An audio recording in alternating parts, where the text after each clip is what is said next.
Let's get right into it. Number 10. The Earth is flat. Some people still believe this one, but for centuries this wasn't just some fringe theory, it was the accepted view of our world. Ancient civilizations imagined the Earth as a flat disk surrounded by ocean. Ships that sailed too far would simply fall off the edge. Into what? Nobody really knew. Maybe dragons, maybe endless darkness. Medieval maps often showed terrifying sea monsters lurking at the edges with warnings like, "Here be dragons." The fear was real and completely wrong. By the 3rd century BCE, Greek scholars had already calculated Earth's circumference with surprising accuracy. But that didn't stop the flat Earth belief from persisting for another 1,000 years. What other obvious truths might we be getting completely wrong today? Number 9. Bloodletting cures. Everything. Got a fever? Let's drain some blood. Headache? More bloodletting. For nearly 2,000 years, from ancient Greece through the late 19th century, physicians believed almost every illness was caused by an imbalance of 4 humors: blood, phlegm, black bile, and yellow bile. The go-to treatment? Cutting open veins and draining blood, sometimes by the pint. They'd use special bloodletting bowls with measurement lines to make sure they took just the right amount of blood, which was often way too much. This practice likely killed more patients than it saved, including George Washington. America's first president developed a throat infection, and his doctors drained nearly half his blood volume in just 24 hours. He died shortly after. Makes you wonder what current medical practices future generations will find equally horrifying. Number 8. Tomatoes are deadly poison. Americans and Europeans once believed tomatoes were killer fruits, not exaggerating. In the 1700s, wealthy Europeans often died after eating tomatoes, but not because the fruit was toxic. Their pewter plates contained high levels of lead, which leached into acidic tomato juice, causing lead poisoning. Besides that, tomatoes belong to the nightshade family, alongside some genuinely poisonous plants. Early botanists noticed the resemblance and warned everyone to stay away. For nearly 200 years, tomatoes were grown purely as ornamental plants in Europe and American colonies.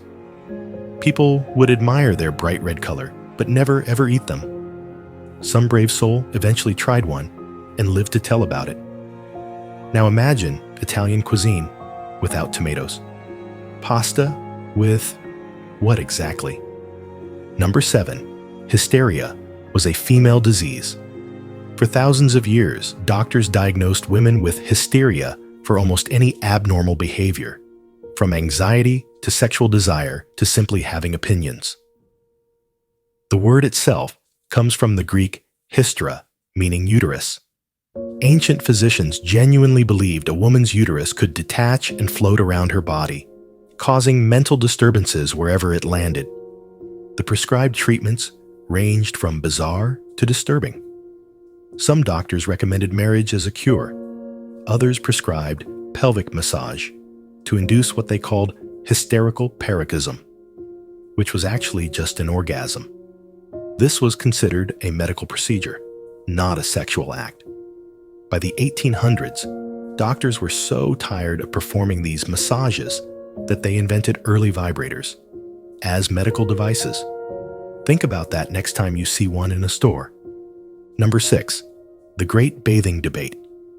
For several centuries across medieval Europe, people genuinely believed bathing was dangerous, not inconvenient, actually harmful to your health.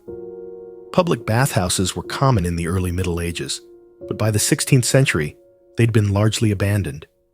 Medical authorities warned that water, especially hot water, would weaken the body and open pores, allowing disease to enter.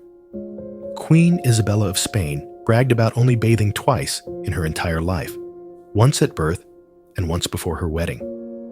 King Louis XIV of France rarely bathed, instead changing his linen shirt several times daily, while drenching himself in perfume. The smell in royal courts must have been memorable. The average person might go years without a proper bath. Instead, they'd occasionally wipe down with a dry cloth and change their linen undergarments, believing the fabric would pull dirt away from the skin, and we think dry shampoo is a hack. Number 5, spontaneous generation. For thousands of years, people believed living things could simply appear from nothing. Mice emerged spontaneously from piles of grain. Maggots materialized from rotting meat. Frogs formed themselves out of river mud. This wasn't some fringe belief. Aristotle himself endorsed it. The theory persisted until the 1600s, when Francesco Redi put meat in various containers. Some sealed, some covered with gauze, some open to the air. Maggots only appeared when flies could reach the meat to lay eggs. Even after this experiment, many scientists still clung to spontaneous generation for microorganisms until Louis Pasteur's experiments in 1859 finally put the theory to rest. Imagine believing your leftovers in the fridge might literally create new life forms if left too long. Actually, considering what I found in the back of my fridge last week, maybe that's not so far-fetched. Number 4, tobacco as medicine. For centuries after tobacco was introduced to Europe from the Americas, doctors prescribed smoking for almost everything. Headaches? Smoke some tobacco. Toothache? More tobacco. Bad breath? You guessed it, tobacco. In 1571, Spanish doctor Nicolas Monardis published a book listing 36 different medical conditions that tobacco could supposedly cure, including cancer. Ironic, right? Even non-smokers were instructed to blow tobacco smoke into their ears to cure ear infections. During the Great Plague of London in 1665, children were instructed to smoke pipes at school, and those who skipped their tobacco would be punished. Even into the 20th century, some cigarette ads featured doctors recommending specific brands. One 1949 ad proclaimed, "More doctors smoke Camels than any other cigarette." Wonder what health miracle we're embracing today that might kill us tomorrow? Number 3, the 4-element universe.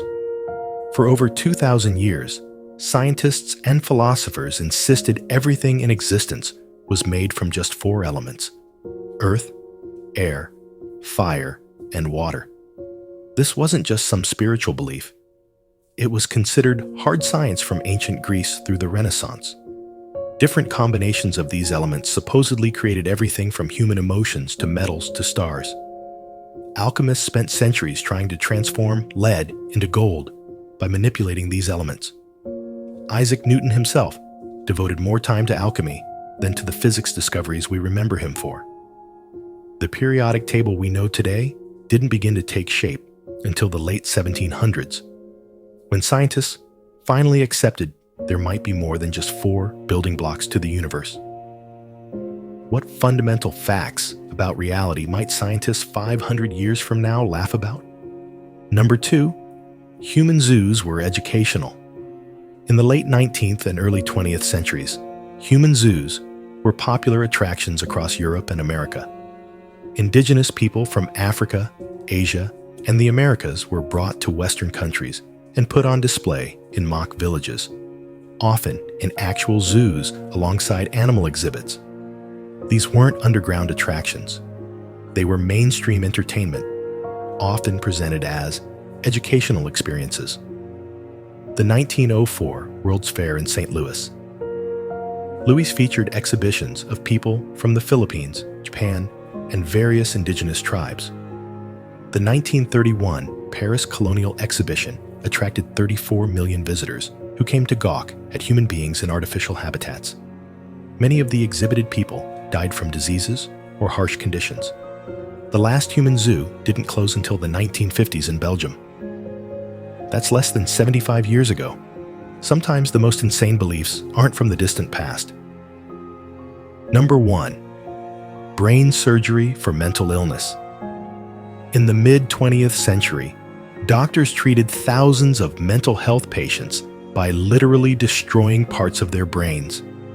The prefrontal lobotomy involved hammering an ice pick-like instrument through the eye socket into the brain and wiggling it around to sever connections in the prefrontal cortex.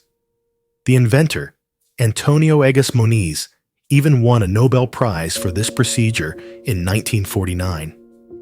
About 40,000 Americans underwent lobotomies between the 1940s and 1950s. The treatment left many in a vegetative state, while others lost their personalities entirely. The most shocking part?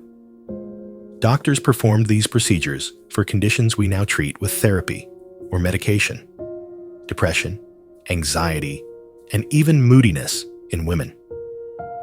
Some patients were lobotomized simply for being homosexual, which was considered a mental illness at the time.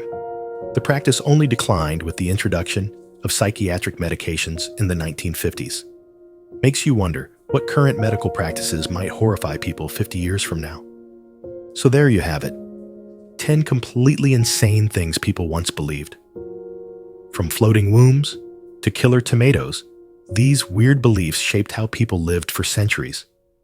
The scariest part isn't that people believe these things. It's wondering what facts we currently accept that future generations will find equally absurd. If you enjoyed this video, hit that subscribe button for more mind-bending content, and let me know in the comments, what's the craziest, outdated belief you've ever heard? Until next time.